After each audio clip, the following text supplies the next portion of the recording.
Magandang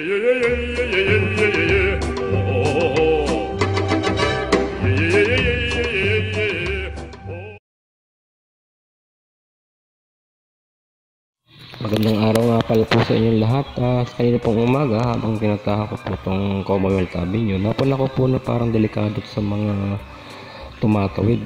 Akala ko dati safe dito, pero may napala po ako sa kalsadang ito, medyo nag-uunahan ng mga motorsiklo. At hindi lang po yun, medyo overspeeding po ang at may nabigla po ako.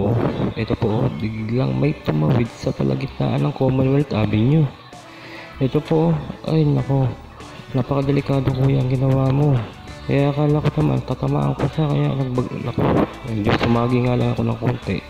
Ito ulitin natin. Ayan po nangyari kanina habang tumatawid po ako. Habang tumatawid pa pala siya, diretso po ako.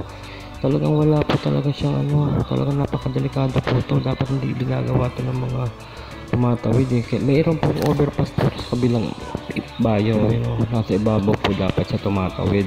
Kaso wala pong sumusuway sa kanya, kaya napakadelikado po. Kaya nakakatakot po dito na bigla-bigla lang tumatawid. Mabibilis pa naman yung takbo ng mga motor dito.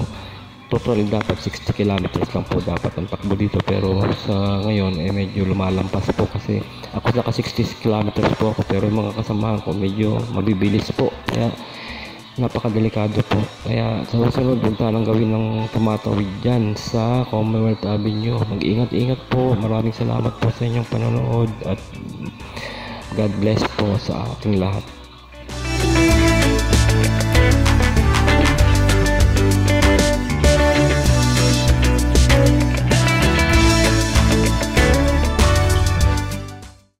Yeah, yeah, yeah, yeah, yeah, yeah, yeah, yeah, yeah.